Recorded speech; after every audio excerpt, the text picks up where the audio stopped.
দুনিয়া খোদার কসম আল্লাহি এই দুনিয়া আপনাকে ভালোবাসে না, এই দুনিয়া আপনাকে মহব্বত করে না। আপনি যতটুকু যেই পরিমাণের দুনিয়াকে ভালোবেসে এই দুনিয়াকে অর্জন করার জন্য পাগল হয়ে ছুটছেন, ওই দুনিয়া আল্লাহি খোদার কসম করে বলছি এই দুনিয়া না, এই দুনিয়ার মানুষ আপনাকে একটুও ভালোবাসে না, সব মিশে মায়া। আপনি মরে দেখেন, আপনি সময় যখন শেষ হয়ে যাবে, দুনিয়াকে এত মহব্বত করলেন, বাড়ি গাড়ি করলেন, কত কি করলেন, এই দুনিয়া আপনাকে পছন্দ করবে না ভাব। আপনার সময় যখন শেষ হয়ে যাবে আপনাকে ঠিকই এই দুনিয়া লাত মেরে এই দুনিয়া থেকে তাড়িয়ে দিবে। আপনাকে কবরের জগতে যেতেই হবে। আপনাকে যখন অন্ধকার কবরে রাখা হবে, আপনার লাশ আপনার রুহটা যখন দেহ থেকে আলাদা হয়ে যাবে, আপনার লাশ পড়ে থাকবে।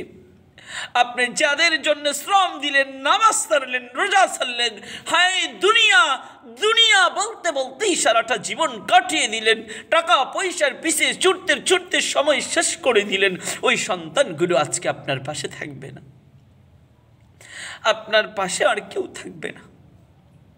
প্রত্যেক মানুষ প্রত্যেকেই আপনাকে অন্ধকার কবরে নিয়ে যাবে আর রেখে দিয়ে আসবে ওই অন্ধকার কবরে। ওই কবরের মধ্যে আপনার যদি আমল না থাকে, ওই আমল না থাকার কারণে রাখার সাথে সাথে কবর ডান দিক থেকে এমন এক চাপা দিবে, ডাইন পাজরের হাড়গুলো বাম পাজরের মধ্যে ঢুকিয়ে দিবে। আমার ভাইয়েরানি, বাম দিক থেকে চাপা দিবে, আবার বাম পাজরের হাড়গুলো ডান পাজরের মধ্যে ঢোকা দিবে, শরীরটা চূর্ণ বিচূর্ণ হয়ে যাবে। অন্ধকার কবর ডেকে বলে, হ্যাঁ আদম সন্তান শোনো, আমি পোকামাকড়ের ঘর, সাপ বিচ্ছন্ন ঘর, একাকৃত্য ঘর, নির্জনতার ঘর, আমার মধ্যে কোনো সাথী নাই, কোনো বন্ধু নাই, বাড়ি নাই, গাড়ি নাই, দরজা নাই, জানালা নাই, কোনো দামি বিছানা নাই। যদি নেক আমল ছাড়া সুন্দর আচরণ করব, আর নেক আমল ছাড়া আসলে আমি কবর তোমাদেরকে ছাড়ব না। দুনিয়া নিয়েই পাগল হলেন, এত টাকা, এত বাড়ি, এত গাড়ি, এত শিক্ষা, এত দীক্ষা, কিছুই কাজে আসবে না। এই জন্য আরবি ভাষায় বলা হয়, যত শিক্ষাই অর্জন করেছ, যদি তোমার মধ্যে আরবি না থাকে তুমি দণ্ড একটা মূর্খ। এই মূর্খ জীবন দিয়ে কি করবেন? বাংলায় আপনি এত কিছু করলেন, ইংরেজি ভার্সনে পড়ে আপনি ইঞ্জিনিয়ার হয়ে কি লাভ? সন্তানকে ইঞ্জিনিয়ার বানাই বা কি লাভ? দুনিয়ার কিছুদিন লাভ আছে সন্তানের, তাও আপনার না। সন্তান ভালো হলে খেদমত করলে আপনি পাবেন। আমি এখনো দেখেছি সন্তান কানাডা থেকে, বাস্তব ঘটনা, আরেক সন্তান এয়ারপোর্টে চাকরি করে, বর্তমান জি শাহজালাল আন্তর্জাতিক এয়ারপোর্ট, ওইখানে চাকরি করে। ছোট ছেলে এখনো বিয়ে করেনি, বড় ছেলে বিয়ে করেছে, কানাডা থাকি, আর স্ত্রী দেশে বিএম শাহিনের মধ্যে বর্তমান শিক্ষিকা, বর্তমান রানী। বিমান বাহিনীদের যেই সবচেয়ে বড় কলেজ ভার্সিটি আছে সেটাকে বিএম শাহিন বলে পরিচিত, বিএম শাহিনের মধ্যে শিক্ষকতা করে। আমার ভাইয়েরা রে, এত টাকা পয়সা থাকার পরও একজন কাজের লোক নেয় না, ওই বৌমা কিন্তু কাজ করে না, ছোট্ট একটা ছেলেটারও দেখাশোনা করে না, শুধু স্কুল আর মোবাইল নিয়ে ব্যস্ত, স্কুল আর মোবাইল নিয়ে ব্যস্ত। সারাদিন বৃদ্ধ মা ঘর মুছে রান্না বাড়ি করে কাজগুলো সম্পূর্ণ করে বৃদ্ধ মা, আর বৃদ্ধ বাবা সব কিছু করে। সন্তান কানাডার এক ছেলে এয়ারপোর্টে পড়ছে, বিয়ে করেনি, আর মা বৃদ্ধ মা এখনো কাজ করার আগেই একবার নাতিকে স্কুলে নিয়ে যাও, আবার নিয়ে আসো, রান্না বাড়ি করো, ঘর মোছা, যাবতীয় কাজ বৃদ্ধ মা করা লাগে। তার মানে কাজের বুয়ার কাজ মাকে দিয়ে করাচ্ছি। এত বড় হওয়ার পরেও, সন্তানদেরকে এত বড় মানুষ করার পরও কি লাভ হলো বলেন তো? আর আমি বলে দিয়েছি, যেই দিন থেকে বিয়ে করলাম মাকে জানিয়ে দিয়েছি, আজ থেকেই তোমার রান্না বান্না সব কিছু সম্পূর্ণ বন্ধ আর নিষিদ্ধ ঘোষণা করে দিলাম। আজকের পর থেকে তুমি মেহমান হিসাবে নিজের হাতে নিয়ে শুধু খাইবা। কেন নিজের হাতে নিয়ে খাইবা? কারণ কখনো যদি বউ দিয়ে যেতে চায়, মনে হয়তো কষ্ট লাগবে, আমার বউ কেন আমাকে দিয়ে দেয়, আমি নিজের হাতে কম বেশি হয়ে যাইতে পারে। এই জন্য জানায় দিলাম, মা আপনি নিজের হাতে নিয়ে খাবেন, খাবার কিন্তু আমার স্ত্রী দিয়ে দিবে না। আজকে তুমি বাড়ির মেহমান। মেহমান মানে বুঝাইতে চাইলাম, কোনো কাজ তোমার দ্বারাই করা যাবে না, তুমি কোনো কাজ করবে না, খাওয়ার সময় শুধু খাইবে, নামাজ পড়বে, তাসবিহ জপবে, আর কোনো রকম কাজ তোমার দ্বারাই তুমি করতে পারবা না। সকল কাজের দায়িত্ব দেওয়া হলো স্ত্রীকে। আমার ভাইয়েরা, মা তো বহুত করেছে, বহুদিন কাজ করে এই পর্যন্ত বৃদ্ধ হয়েছে। আজকের যুবক ভাইয়েরা, আমার মারা বোনেরা না বুঝার কারণে সন্তানগুলোকে কোরআন শিখায় না, মনে করে হুজুরেরা কষ্ট করে। আসলে না, আমি দেখেছি বড় বড় শিক্ষা অর্জন, বড় বড় ডিগ্রি যারা অর্জন করেছে তাদের মা বাবাগুলো বৃদ্ধাশ্রমে বেশি। মাদ্রাসায় পড়েছে, কোরআন শিখেছে, এমন মা বাবা বৃদ্ধাশ্রমে খুব কম রয়েছে। খুব কম বলতে খোঁজ নিয়ে দেখবেন হাজারে একজন মিলে কিনা সন্দেহ আছে। আর দেখবেন বড় বড় ডিগ্রিওয়ালার মা বাবাগুলো বৃদ্ধাশ্রমে কত কষ্টে দিন কাটাচ্ছি। যাদের ঢাকা শহর 3টা 4টা করে বাড়ি রয়েছে, তারাও দেখবেন বৃদ্ধাশ্রমে সময় কাটাচ্ছি। এত তো সরকারি চাকরিজীবী, তারা বিল্ডিংয়ে থেকে সরকারি সুবিধা নেয়। জিজ্ঞাসা করলাম, ব্যাপারে কি? তোমার মা কেন গ্রামে থাকে, বাবা মা কেন গ্রামে থাকে? অনেকের মুখ থেকেই নিজের কানে শুনলাম, মা বাবা আসলে খরচে বেড়ে যায়। নাউজুবিল্লাহ পড়েন। স্ত্রী ছেলে মেয়ে কলেজে পড়ায়, সব কিছু ঠিক আছে, শুধু নাকি মা বাবা যখন চলে আসবে, মা বাবা আসার কারণে নাকি খরচ বেড়ে যাবে। এই জন্য মা বাবাকে, বাবার পুরানো তোলা যেই ভাঙ্গা ঘর, রাত্রে বৃষ্টি হলে বৃষ্টি, শীত হলে ঠান্ডা প্রবেশ করে, ওই ঘরের মধ্যেই মা থাকে। মাকে দেখতে যায় মাঝে মধ্যে, ছুটি পাইলে 3 মাস 4 মাস পরে গেলে যায়, না গেলে নাই। মাঝে মধ্যে টাকা পাঠাইলে পাঠায়, না পাঠালে নাই। এমনও ফ্যামিলি রয়েছে। সন্তান চাকরি করে, কি চাকরি করে বলবো না, নানা ধরনের চাকরি, সরকারি চাকরি করে। মুসলমানের সন্তান, বাস্তব ঘটনা বলছি, বানায় নয়, বানায় নয়। এই জন্য বলি রে বাপ, দিনের শিক্ষা দাও। সন্তান যদি বদলি যায়, বদলি বা কামলা যায়, আমাদের দিকে বলি বদলি যায়, অন্যের কাছে কাজ করতে যায়। অন্যের জমিনে সন্তান কাজ করতে যায়, এটাকে বলে আমাদের দিকে বদলি। অন্যের জমিনে সন্তান কাজ করতে যায়, কিশোরগঞ্জের ভাষায় বলে কামলা যায়, কোনো জায়গায় বলে মুনি যায়, কোনো জায়গায় বলে সন্তান আমার অন্যের জমিনে কাজ করতে যায়। এ মা শুনে নাও, তোমার ছেলে কি কোনো তুমি ডিগ্রি অর্জন করাও নাই, সরকারি চাকরি দিতে পারো নাই, কিন্তু সন্তানকে কোরআনের শিক্ষা তুমি দিয়েছ। ওই সন্তান বদলি যাবে, মুনি খাটবে, প্রবাসে রক্ত জড়াবে, কিন্তু তুমি মা বাবাকে ভুলে যাবে না। প্রয়োজনে নিজের রক্ত বিক্রি করে দিবে, এরপরেও নিজের মা বাবাকে ভুলবে না, এরপরেও মা বাবার সাথে দুরাচরণ করবে না, এরপরেও মা বাবাকে না খেয়ে খাবে না। আমরা দেখেছি যতগুলো মানুষ কামলা যায় যেই টাকা রোজগার করে মায়ের হাতে এনে দেয়, এখনো লক্ষ লক্ষ মানুষ রয়েছে যারা মাকে বাবাকে ভালোবাসি, কিন্তু যত সমস্যা যত ঝামেলা সব ডিগ্রি অর্জনের মধ্যে হয়।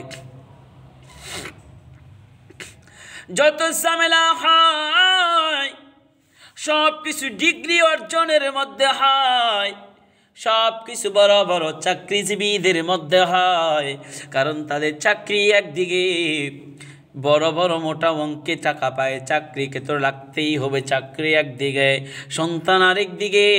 সন্তান থাকে কাজের বেডির কাছে, সন্তানের মূল্যায়ন করে কাজের বেডি দিয়া, সন্তানের মূল্যায়ন করে বাড়ির দারোয়ান দিয়া, সন্তানকে মূল্যায়ন করে স্কুল দিয়া, সন্তানকে মূল্যায়ন করে কলেজ দিয়া। সন্তানকে কোরআন শিখায় না, হাজারো হাজারো ডিগ্রিওয়ালা আছে আউযুবিল্লাহ পড়তে পারে না, হাজারো হাজারো ডিগ্রি অর্জনওয়ালা আছে বিসমিল্লাহ পড়তে পারে না। মুসলমানের সন্তান বিশ্ব খেলোয়াড় হয়েছে, জাতির সামনে সালাম দিতে পারে নাই, ভুলে গেলে চলবে না। নাজমুস সাকিবুল হাসান অলরাউন্ডার খেলোয়াড়, যখন এমপি হয়ে গেল, জাতির সামনে যখন কথা বলার জন্য গেল, জাতিকে সালামটা দিতে পারলো না। হায় আফসুস, হায় আফসুস, এত বড় খেলোয়াড় হলো, আউযুবিল্লাহ বিসমিল্লাহটা পড়তে পারলো না। আপনি ঠিক বলল ঠিক, না বলল ঠিক, কারণ জাতির সামনে উন্মোচন হয়েছে। এই জন্য বলি আমা, তুমি সার্থক হতে পারো নাই, তুমি সফল মা বাবা নয়। তোমার সন্তান কোরআন শিখে নাই, ইঞ্জিনিয়ার হয়েছে, তুমি সফল মা বাবা হতে পারো নাই। তোমার ছেলে বিএম শাইনের মাস্টার, তুমি সফল বাবা নয়। তোমার সন্তান বিএম শাইনের প্রফেসর হয়েছে, এরপরও তুমি সফল মা বাবা হতে পারো নাই। তোমার ছেলে আদমজিতে প্রফেসর হয়েছে, এরপরও আমি বলবো তুমি সফল মা বাবা নয়। তোমার সন্তান সেনা প্রধান হয়েছে, এরপরও তুমি সফল মা বাবা নয়। তোমার ছেলে পুলিশ ডিপার্টমেন্টের চাকরি করে, তুমি সফল মা বাবা নয়। তোমার ছেলের 4টা নয় 10টা ঢাকা শহরে বাড়ি গাড়ি আছে, এরপরও তুমি সফল মা বাবা হতে পারো নাই। তোমার সন্তান কোটি কোটি টাকার মালিক, তারপরও তুমি সফল মা বাবা নয়। তোমার সন্তান এলাকার চেয়ারম্যান, গর্ব করে মাঝে মধ্যে বলো আমার বড্ড ভাল লাগে আমার ছেলেটা এমপি হয়েছে, এরপরও তুমি সফল মা বাবা হতে পারো নাই। মুসলমানের সন্তান শুনে না, সবচেয়ে সফল মা বাবা তো তারাই যারা সন্তানকে কোরআন শিক্ষা দিয়েছে, যারা সন্তানকে দ্বীন শিক্ষা দিয়েছে, যারা সন্তানকে ইসলাম শিক্ষা দিল, যারা সন্তানকে দ্বীনের পথে চালাইল, যারা সন্তানকে নামাজি বানাইল, যারা সন্তানকে ঈমানওয়ালা বানাইল, যারা সন্তানকে ঈমানওয়ালা বানাইল, যারা সন্তানকে আমলওয়ালা বানাইল, যারা সন্তানকে মা বাবার খেদমত শিক্ষা দিল, যারা সন্তানকে আল্লাহর ভয় শিক্ষা দিল, যারা সন্তানকে জাহান্নামের ভয় শিখাইল, যারা সন্তানকে জাহান্নামের ভয় শিখাইল, তারাই তো ঈমানওয়ালা, তারাই তো জগতে শ্রেষ্ঠ মা বাবা। শ্রেষ্ঠ মা বাবা হতে চান, সন্তানকে দ্বীন শিক্ষা দেন। আমার বাইরারে বলেন তো, তাকরিমের নাম কারাই শুনেননি? তাকরিম, ছোট্ট ছেলে তাকরিম, তাকে বাংলাদেশ সরকার পুরস্কার ঘোষণা করেছেন, পুরস্কার দিয়েছিলেন। মুসলমান পুরো বাংলার মানুষ তাকে সম্মান করে। বলেন তো, তার ক্ষমতার কারণে, তার টাকা পয়সার কারণে, তার শক্তি থাকার কারণে? মনে হয় না। একটাই কারণ, সেটা হলো কোরআনের বরকতি। সুবহানাল্লাহ পড়েন। আজকে আমরা মা বাবাগুলো দুনিয়াকে এই পরিমাণের মহাব্বত করি। দুনিয়াকে মহাব্বত করতে গিয়ে সন্তানের প্রতি আমাদের শুধু বাংলার প্রতি ভালোবাসা, ইংরেজি ভার্সনের প্রতি ভালোবাসা, অথচ আরবি যে সন্তানকে শেখানো লাগবে, শেষ বয়সে সন্তান খেদমত করবে, ওই শিক্ষাটাই সন্তানকে দিতে বলে যায়। আমার ভাইয়েরা, গ্রামগঞ্জে থেকে শুরু করে ঢাকা শহর থেকে শুরু করে রাজধানী থেকে শুরু করে গ্রামগঞ্জ পর্যন্ত মানুষগুলো পাগল সন্তানকে শিক্ষা দেওয়ার জন্য। আফসোস, বড়ই আফসোসের সাথে বলতে হয়, সন্তানগুলোকে শুধু বাংলা আর ইংরাজি শিক্ষা দেওয়ার জন্যই পাগল, আরবি কোরআন হাদিসের জ্ঞান শিক্ষা দেওয়ার জন্য নয়। আর যেই শিক্ষা দিলে সন্তান মানুষের মতো মানুষ হবে, ওই শিক্ষাই তার মধ্যে নাই। আমার ভাইয়েরা, একটি ছেলেকে পড়াই, ছেলে বলে হুজুর আপনি পড়ান, শুধু আপনার কথাটাই মানি। আমি জানায়া দিলাম, এ ছেলে শোনো, উস্তাদের কথা কখনো না বলতে নেই, যেগুলো জায়েজপূর্ণ কাজ ওই সকল কথাগুলো শোনা তোমার উপর ওয়াজিব হয়ে যায়। একটা ওয়াজিব যারা তরক করবে, আল্লাহ রাব্বুল আলামিন সাথে আল্লাহ রাব্বুল আলামিনের ফেরেশতা কিরামান কাতিবিন, যিনি বাম কাঁধে যিনি লেখক ফেরেশতা রয়েছেন, তিনি ৭,০০০ বছর জাহান্নামের গুনাহ আপনার আমলনামায় লিখে দিবে। একটা ওয়াজিব তরক করলে ৭,০০০ বছর জাহান্নাম। বললাম যুবক শোনো, মা বাবার কথা শোনা ওয়াজিব। মা বাবা যখন তোমাকে ডাক দেয়, তুমি যখন নামাজের মধ্যে থাকবে, যেই অবস্থায় থাকবে, ধরো তুমি রুকুতে আসো, ধরো তুমি দাঁড়ায় আসো, সঙ্গে সঙ্গে মা ডাক দিল, বাবা ডাক দিল, বাবার চিন্তা নাই, আল্লাহর হুকুম, আল্লাহ রাব্বুল আলামিনের আদেশ, আসসালামু আলাইকুম ওয়া রাহমাতুল্লাহ, আসসালামু আলাইকুম ওয়া রাহমাতুল্লাহ বলি তুমি তোমার মায়ের ডাকে সাড়া দেওয়া লাগবে। এই শোনো, তোমার মা ডাক দিল, যেই অবস্থা আছো ওই অবস্থায় সালাম ফিরে মায়ের ডাকে সাড়া দেওয়া লাগবে, বাবার ডাকে সাড়া দিবে, এরপরে পুনরায় আবার সেই নামাজ আদায় করবে। সুবহানাল্লাহ পড়েন। উস্তাদ ডাক দিল, উস্তাদের কথা শোনা লাগবে, উস্তাদকে মেনে চলা লাগবে, উস্তাদ যা বলবে জায়েজ সম্পূর্ণ কথাগুলো মানা তোমার উপরে ওয়াজিব, ওই কথাগুলো মেনে চলা লাগবে। ডাক দিয়ে বলে হুজুর আপনি যা বলেন, যেমন একটু পড়ো, মনোযোগ দিয়ে পড়ো, যা কিছু বলো ওইটাই শুনি, বাকি আর কারো কথা শুনি না। বুঝা গেল দ্বীনি আলেম, দ্বীনি শিক্ষা, হুজুরদের সহাবত তোমার সন্তানকে ইমানওয়ালা বানাইতে বাধ্য করবে। ইমানওয়ালা বানানোর জন্য, আমলওয়ালা বানানোর জন্য তোমার সন্তানকে দ্বীনি শিক্ষা দেওয়ার জন্য হক্কানি উলামায়ে কেরামের সহবত লাগবে। তোমার ছেলেকে তুমি শিখাও দাঁড়ায় প্রস্তাব করে, যেই টিচার দাঁড়ায় প্রস্তাব করে তোমার সন্তানকে কি শিক্ষা দিবে বলো? যেই টিচার ছোট থেকেই মা বাবার সাথে মিথ্যা বলে বলে টাকা এনে পড়ালেখা করেছে, বাটফারি করে মা বাবাকে ধোঁকা দিয়ে টাকা পয়সা এনে প্রেম প্রীতির গল্প করেছে, হ্যাঁ এখন টিচার হয়ে তোমার ছেলেকে কি আদর্শ শিক্ষা দিবে বলো? হ্যাঁ দিবে, ইংরেজি ভার্সনের জ্ঞান ঢুকাবে বাংলা জ্ঞান, ইতিহাস ভূগোলের জ্ঞান, যেই জ্ঞান শিকার পরে তোমার সন্তান আর তোমার কাছে নেই। অনেক সময় দেখা যায় তোমার সন্তান আর ছেলে নাই, মেয়ে হয়ে গেছে। আছে কিনা বলেন তো? ছেলে আর ছেলে নয়, ছেলে তো তার মেয়ে হয়ে গেছে, আবার মেয়ে আর মেয়ে নাই, মেয়ে তার ছেলে হয়ে গেছে।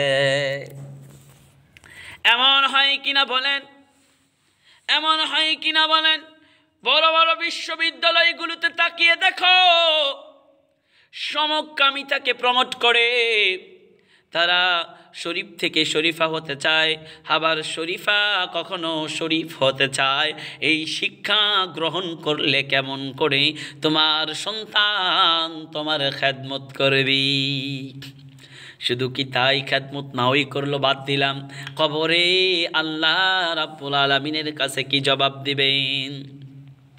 যেই সন্তানকে আপনি গর্ভে ধারণ করলেন 10 মাস 10 দিন, 2.5 বছর বুকের দুধ পান করাইলেন, বাবা জমিন থেকে কষ্ট করে মাথার গাম পাতায় ফেলে প্রবাসে জীবন কাটায় সন্তানটাকে স্কুল কলেজে পড়াইয়া শরীফ থেকে শরীফা বানাইলেন, মেয়েটাকে পর্দায় চলাইয়া ছেলেদের বান্ধবী বানাইলেন। ও বাবা শোনো, তোমার মেয়ে কেন পরপুরুষের বান্ধবী হবে? এখন ছেলেদের বান্ধবী থেকে নাউজুবিল্লাহ বলেন, তোমার মেয়ে কেন ছেলেদের বান্ধবী হবে? আর তোমার ছেলেরাই কেন বেগানা নারী বান্ধবী হবে? এই বান্ধবী, এই বন্ধু বান্ধবীর খেলা খেলতে গিয়ে শত শত নারী, শত শত আমার কোমলমতি বোনেরা দর্শনের শিকার হচ্ছে, আর আমার শত শত কোমলমতি ভাইয়েরা জিনায় দাবিত হচ্ছে। কই তুই আমার বান্ধবী, তুই আমার বেস্ট ফ্রেন্ড, তোর সাথে আমি যা খুশি তা করতে পারি। জুড়ে পড়েন নাউজুবিল্লাহ। দুই বন্ধু একসাথে জিনা অশ্লীলতার মধ্যে জড়িত। মা বলে আমার ছেলের বেস্ট ফ্রেন্ড এইটা, কিন্তু দুই বন্ধু মিলে সিগারেট খাই, তুমি মা খবর রাখো না। দুই বন্ধু মিলে নেশা করে, তুমি মা জানো না, তুমি বাবা জানো না। দুই বন্ধু মিলে জিনার কাজে লিপ্ত হয়, যাকে বলা হয় সমকামিতা। হ্যাঁ মুসলমানের সন্তান, এখন দুই বন্ধুকে একসাথে থাকতে দেওয়া যাবে না, কারণ তৃতীয় নাম্বার শয়তান ঢুকে তাদের মধ্যে জিনা ঢুকায়া দিবি। সন্তানকে বলবেন, সন্তান আমার বেস্ট ফ্রেন্ডের দরকার নাই, কোনো বন্ধুর সাথে আড্ডায় যাওয়ার দরকার নাই। বন্ধুর আড্ডায় যাওয়া মানে ভালো কাজ না, না না, আমরা দেখতে পাই ভালো কাজ, ভিতরে চলে শয়তানের কাজ। আজকে দুনিয়াকে মহাব্বত করতে গিয়ে সন্তানকে জাহান্নামে ফেলে দিচ্ছি। দুনিয়াকে ভালোবাসতে গিয়ে দুনিয়ায় সুখে থাকার চিন্তা মাথায় ঢুকার কারণে, দুনিয়ার চিন্তা মাথায় ঢুকার কারণে সন্তানকে জাহান্নামী বানায় দিচ্ছি, মেয়েকে জাহান্নামী বানায় দিচ্ছি। ওই মেয়ে বান্ধবীর সাথে মিলে চলতে গিয়ে বলে, মা গো পাশের বাড়ির সুমারে, পাশের বাড়ির রুমারে, সখিনারে এবার যেই জামা কিনে দিছে আমাকেও সেই জামা কিনে দাও। এবার মা বাবা সন্তানের মত রাখতে গিয়ে এবার ওই জামাই কিনে দেয়। ওই জামা পরার কারণে অর্ধেক শরীর দেখা যায়, এমন জামা পরলেও যেই জামা পরার কারণে অর্ধেক শরীর দেখা যায়। পাড়ার ছেলেরা, দুষ্ট ছেলেরা দেখে দেখে বলে মাল যায়। এখন পিছন থেকে ফিরে বলে, এই ছেলে তোমার কি মা বোন নাই? হ্যাঁ আছে। এই শোনো, আমিও বলতে চাই, আমার মা বোন তো আর মেয়ে তো তোমার মতো ডানা কাটা জামা পরে রাস্তায় নামে নাই। তোমাকে মাল বলবে না তো বোরকা পড়া, হাত পায়ে মোজা পড়া নারীকে কি মাল বলবে? তোমাকে মাল বলবে না তো ওই পর্দাশীল নারীকে কি মাল বলবে? তুমি তো মালি না হয় কেন সস্তা শরীর দেখানোর জন্য ডানা কাটা অর্ধেক জামা পরে রাস্তায় ঘুরে বেড়াচ্ছ। এখন দুষ্ট ছেলেরা শীষ দেয় তোমাকে দেখে, দুষ্ট ছেলেরা তোমাকে দেখে মাল বলে, দুষ্ট ছেলেরা তোমাকে দেখে মজা নেয়, দুষ্ট ছেলেরা তোমাকে দেখে আনন্দ পায়। কখনো মাস্টারের বেশনে গিয়ে বাড়িতে লিপ্ত হয়। তোমার জন্য আমার কোমলমতি যুবক ভাইয়েরা জিনা ব্যভিচার অন্যায়ের মধ্যে লিপ্ত হয়ে গেল। আর তুমি সেই নারী, তোমাকে কল্পনায় জল্পনায় নিয়ে সে জিনা করল। শোনো, তোমাকেও কিয়ামতের দিন তার জবাবদাহি করতে হবে। এই জন্য বলি বিদেশি ভাইয়েরা আমার, প্রবাসী ভাইয়েরা আমার, স্ত্রীকে বোরকা ছাড়া কোথাও পাঠাবেন না। আবার বোরকা পরলে মাস্ক পরে না, মুখোশ পরে না, এমন যেন না হয়। মুখোশ পরে বোরকা পরে যেন তারা আসা যাওয়া করে সেই ব্যবস্থা করে দিবেন। স্ত্রীকে বলবেন, স্ত্রী কষ্ট করে টাকা কামাই, ওই টাকা দিয়ে তুমি সাইজা পর পুরুষের দেখাইবা, এটা হবে না, এইটা হবে না। আমি রক্ত খরণ করে টাকা পাঠাই, ওই টাকা দিয়ে তুমি স্বর্ণের দুল পরলা, সিনটানা জাপসা পরলা, গলায় হার পরলা, বাজারের দামি শাড়িটা আমি স্বামী তোমাকে কিনে দিলাম, আর ওই শাড়ি পরে তুমি রাস্তায় ঘুরবা। বকাটে ছেলেরা তোমাকে দেখে শীষ দিবে আর বলবে মাল যায়। তোমাকে দেখে মজা পাবে বকাটে ছেলেরা আমার টাকা দিয়ে। তুমি সাজগুজ করে মজা দিবা পাড়ার ছেলেকে, তা হবে না। সাবধান করে দিলাম, বিবি শোনো, মেয়ে শোনো, পাড়ার লোকে তোমাকে দেখে যেন মজা না নেয়। আজকের পর থেকে বোরকা ছাড়া বাড়ি থেকে বাইরে হওয়া যাবে না। আমার ভাইরা, যেই মা বাবারা কষ্ট করে সন্তানকে মানুষ করে, আপনারা ভাবতেছেন দুনিয়ায় সন্তান টাকা ইনকাম করবে, পায়ের উপর পা তুলে খাবো না, কিয়ামতের দিন আল্লাহর কাছে জবাবদাহি করতে হবে। আল্লাহ সেই দিন ডাক দিবে না রানা মিয়া উঠো, আল্লাহ সেই দিন ডাক দিবে না আব্দুর রহমান উঠ, আল্লাহ ডাক দিবে সৈয়দ আলীর সন্তান আব্দুর রহিম উঠো, এবং দলের নেতার নাম সহকারে ডাক দিবে। আল্লাহ রাব্বুল আলামিন মানুষকে দুই ভাবে ডাকবেন। এক নাম্বার ডাকবেন যারা দল করতু, দলের নেতা সহ নেতা এবং শ্রোতাকে ডাকবেন। আর একটা পিতা এবং সন্তানের নাম ধরে ডাকবেন। আল্লাহ ডাক দিবেন ইমুক দলের ইমুক নেতার সাগরেতরা নামিয়া কোথায়? আল্লাহ আবার ডাক দিবে আব্দুর রহমানের সন্তান রানা মিয়া কোথায়? পিতা এবং সন্তানের নাম ধরে ডাকবি। ওই দিন আল্লাহ রাব্বুল আলামিনের কাঠগড়ায় আপনাকে দাঁড়াতে হবে। যারা নেতা হয়ে সন্ত্রাসের কাজে পাঠাইলেন শ্রোতাদেরকে, বক্তবিন্দুদেরকে জিনা, ব্যভিচার, অন্যায়, খুন খারাপি, সাদাবাজির জন্য পাঠাইছো, আল্লাহর কাছে হিসাব দেওয়া লাগবে। আর বাবাকে বলবে, বাবা রে তুমি তো সন্তানের বাবা হয়েছো, সন্তানকে ডিগ্রি অর্জন করাইলা, 56 লক্ষ টাকা দিলা। সন্তানকে ডিগ্রি অর্জন করতে 56 লক্ষ টাকা তুমি একবারেই দিয়েছো। সন্তানকে ডিগ্রি অর্জন করার জন্য, ইঞ্জিনিয়ার বানানোর জন্য, বিএম সাইনের প্রফেসর বানানোর জন্য, ময়মনসিংহ কলেজের বিশ্ববিদ্যালয়ের আদমজির প্রফেসর বানানোর জন্য, সেনা প্রধান বানানোর জন্য, পুলিশের কমান্ডার বানানোর জন্য, রেব বানানোর জন্য, সন্তানকে মানুষ করেছো খেলা শেখানোর জন্য। অলরাউন্ডার বানাইলা, ইঞ্জিনিয়ার বানাইলা, মাস্টার বানাইলা, প্রফেসর বানাইলা, সন্তানকে নামাজ শিখাইলা না, সন্তানকে কোরআন শিখাইলা না, সন্তানকে দিন শিখাইলা না। শোনো মুসলমানের সন্তানেরা, শোনো রে শোনো, মুসলমানের সন্তানেরা শোনো, কিয়ামতের দিন আল্লাহ রাব্বুল আলামিন ওই সকল মা বাবাকে বলবে, তোমরা জাহান্নামের দরওয়াজার মধ্যে শুয়ে পড়ো। মা আর বাবা জাহান্নামের দরওয়াজার মধ্যে শুয়ে দেওয়া হবে। মা, ওই মা যেই মা 10 মাস 10 দিন গর্ভে ধারণ করলো, আদর যত্ন করে বড় করলো, ওই মা জাহান্নামের দরওয়াজার মধ্যে শুয়ে পড়বে। বাবাও শুয়ে পড়বে। ওই পাপিষ্ঠ সন্তানকে বলবে, সন্তান রে তুই এবার জাহান্নামে প্রবেশ কর। আমার আল্লাহ বলবে, সন্তান তুই এবার জাহান্নামে প্রবেশ কর। সন্তানের মায়ের বুকে পাড়া দিবে।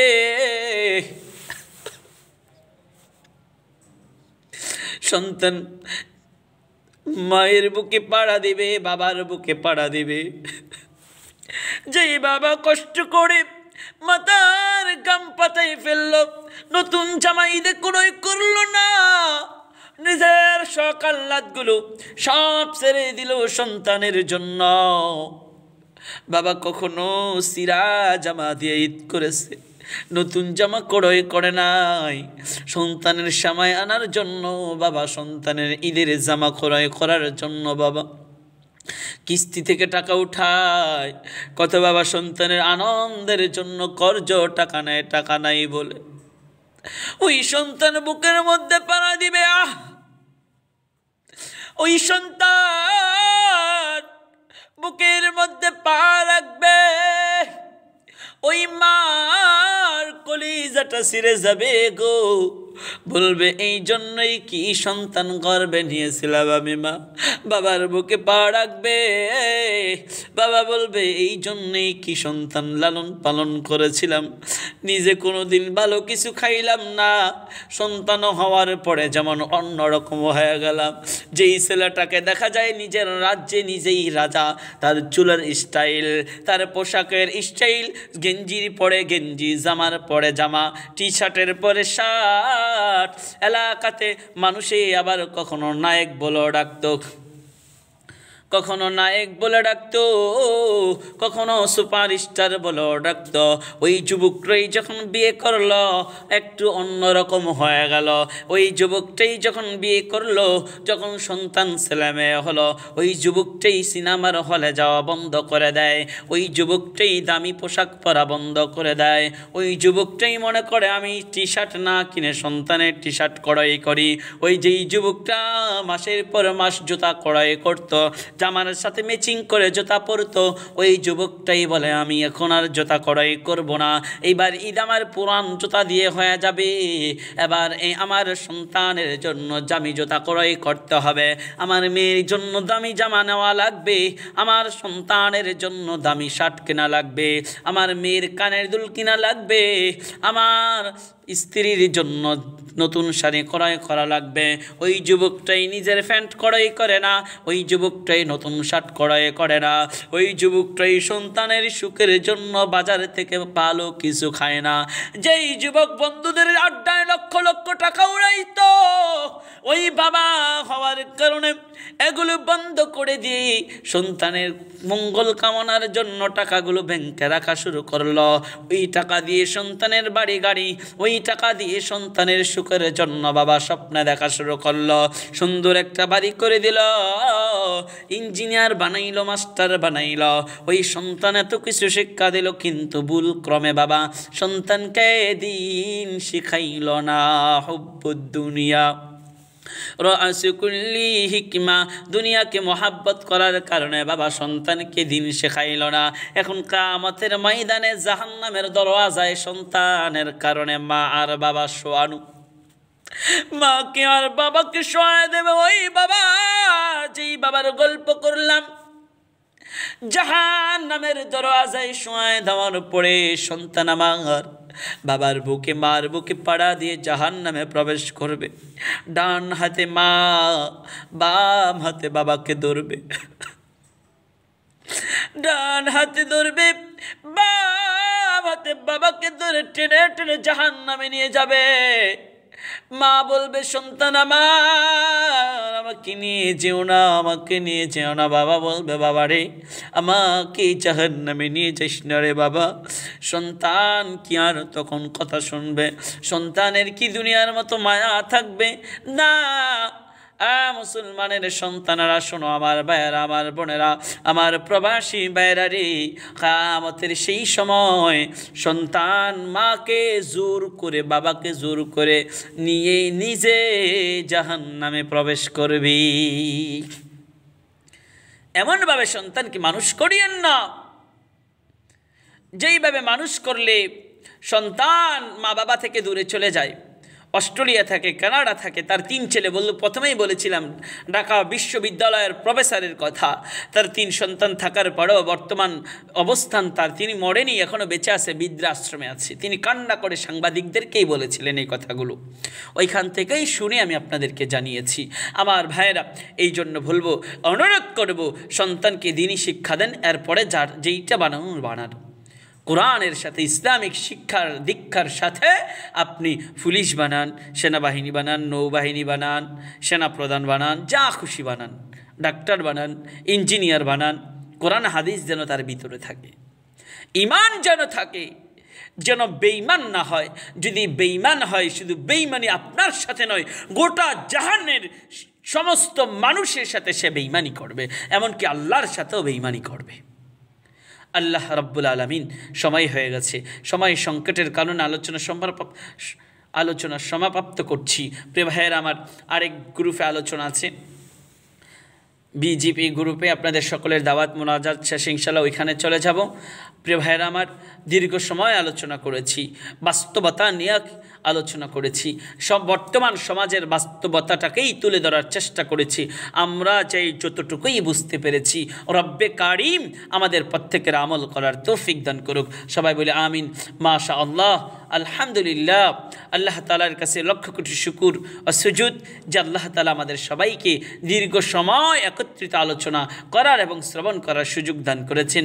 আমি দেখেছি প্রায় 200 থেকে 300 অধিক ভিউ ছিলেন, আপনারা অনেক সময় দিয়েছেন। আলহামদুলিল্লাহ, আপনাদের সকলের প্রতি কৃতজ্ঞ এবং সকলের প্রতি দোয়া। জাযাকুমুল্লাহ ফাহসানাল জাযা ফিদ দুনিয়া ওয়াল আখিরা। রব্বে কারীম আমাদের সবাইকে যে বিষয়ে আলোচনা করেছি আমল করার তৌফিক দান করুক। সবাই বলে আমিন। ওয়া দাওয়ানা আনিল হামদুলিল্লাহি রাব্বিল আলামিন।